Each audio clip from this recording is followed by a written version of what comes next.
Yo, we got another episode of Isopanisad. We got Mantra 9, brother. Let's get right into it. We're not playing no games, brother. We're not playing no games today. Translation.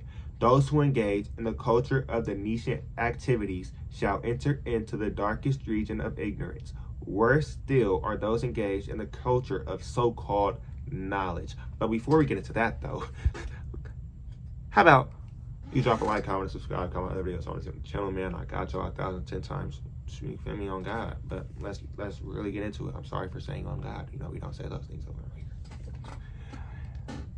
And tama pravisanti yi vidyam upasatai tatobuya ivate tamo yau vidyayam irata. Amen. So on to the purport. Actually, let's read the translation. No, on to the purport. We already read the translation. Stop playing games. So, this mantra offers a comparative study of Vidya and Avidya. Avidya, or ignorance, is undoubtedly dangerous, but Vidya, or knowledge, is even more dangerous when mistaken or misguided. This mantra of Isopanisad is more applicable today than ever. But they said this mantra of Isopanisad is more applicable today than any time in the past.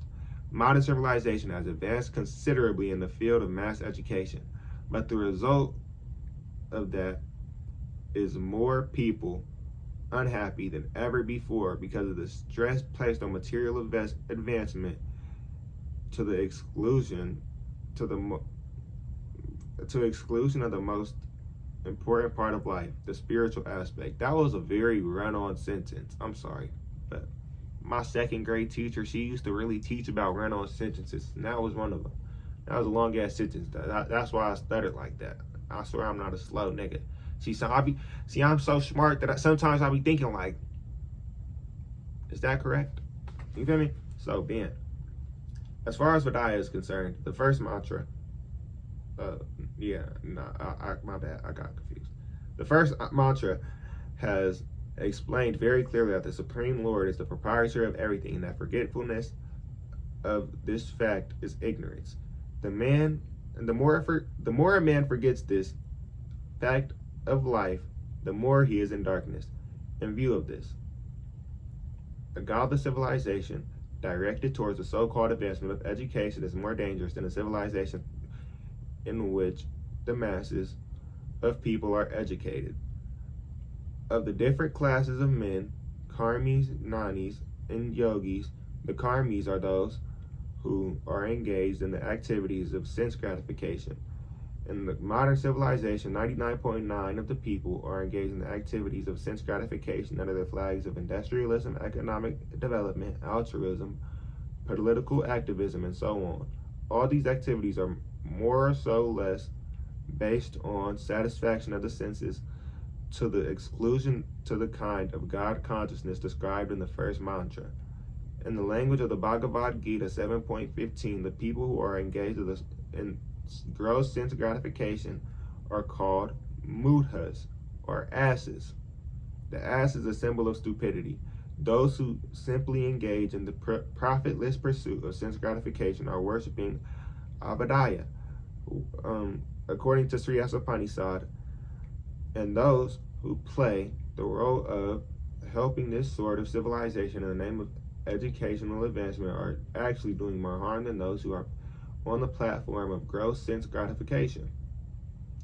The advancement of learning by a godless people is as dangerous as a valuable jewel on the hood of a cobra. A cobra decorated with a valuable jewel is more dangerous than one not decorated. In the Hari Bhakti Sudhaya 3.11.12, the advancement of education by a godless people is compared to the decorations on a dead body.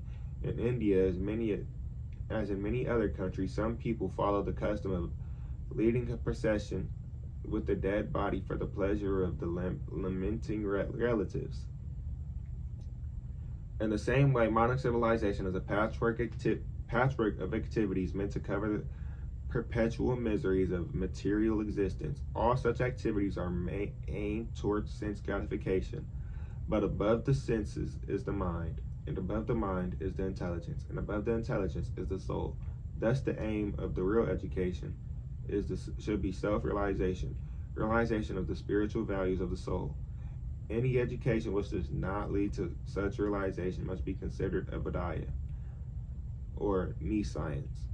And to culture, such nescience means to go down the darkest region of ignorance. According to the Bhagavad Gita 2.14 and 7.15, mistaken mundane educators are known as Vedavada Rata and Mayayaparata. Yanana. They may also be atheistic demons, the lowest of men. Those who are Vedarata pose themselves as very learned into the Vedic culture, but unfortunately, they are completely diverted from the purpose of the Vedas. In the Bhagavad Gita, it is said that the purpose of the Vedas is to know the purpose of the Vedas is to know the personalities of the Godhead. But these Vedarata men are not at all interested in the personality of the Godhead. On the contrary, they are fascinated by such fruitive results as the attainment of heaven.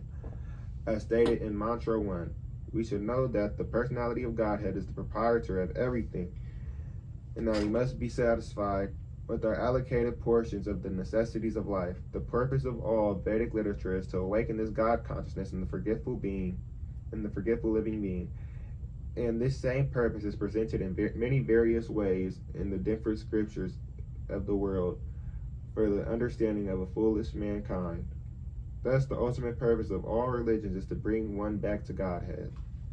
But the Vedarata people, instead of realizing that the real purpose of the Godhead is to revive the forgetful soul's lost relationship with the personality of Godhead,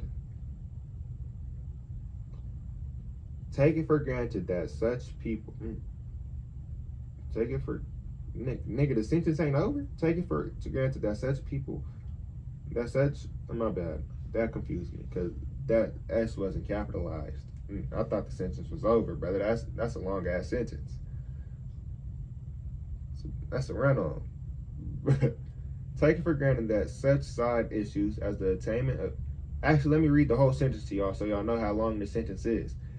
But the Vedarata people, instead of realizing that the purpose of the Vedas is to realize the forgetful soul's lost relationship with the personality of Godhead, take it for granted that such side issues as the attainment of heavenly pleasures for sense gratification, the lust for which causes their material bondage in the first place,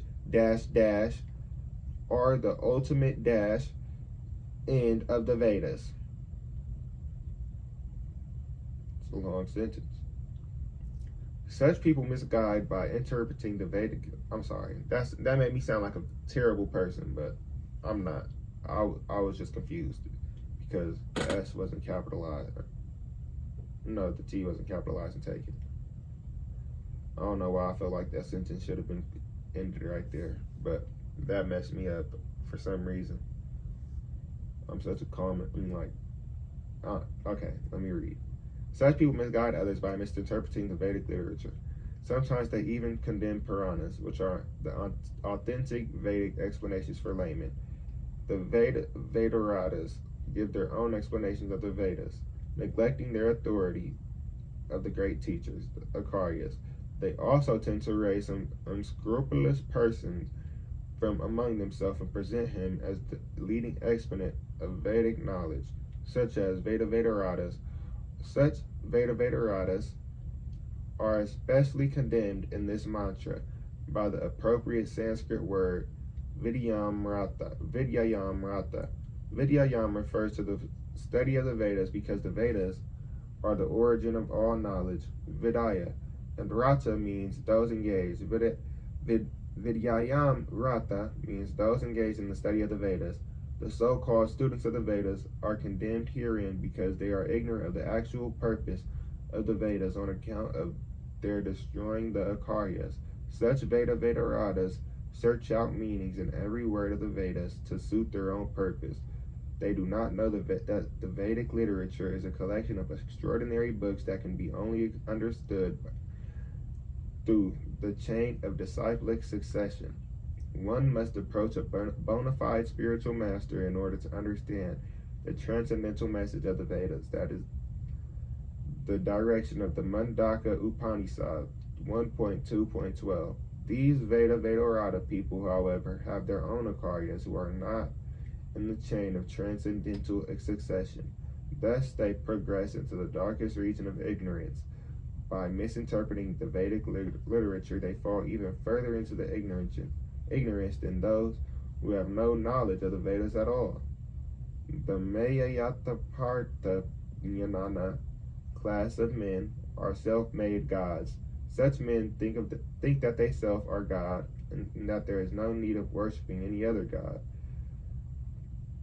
They will agree to worship any ordinary man if he happens to be rich, but they will never worship the personality of Godhead. Such men, unable to recognize their own foolishness, never consider how it is that God can be entrapped by Maya, his own illusory energy. If God were ever entrapped by Maya, Maya would be more powerful than God. Such men say that God is all-powerful, and they do not consider that if he is all-powerful, there is no possibility of his overpowered by Maya. These self-made gods cannot answer all these questions very clearly. They are simply satisfied to have God themselves, to have become God themselves. So, in that chapter, they was really talking about like hating everybody. I think they really just hate people. My bad. Y'all sounded terrible. I sounded terrible right there. I sounded like one of the Vedaratas, brother. My bad. I swear I'm not a Vedarata. I'm just Javier. Don't condemn me, brother.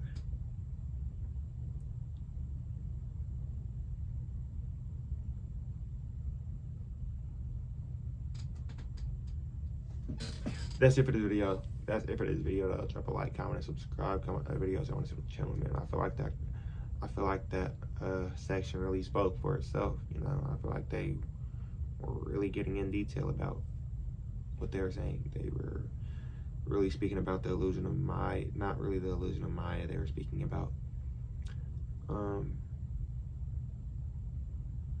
yeah, they were just speaking about a lot of things. You know, they spoke. Amen. But yeah, that's it for this video. Drop a like, comment, subscribe. I got 10,000 times 9, 1,000 times 5. Yeah. That's it for this video, though. I got y'all. I love y'all. I'll catch y'all in the next one. Peace.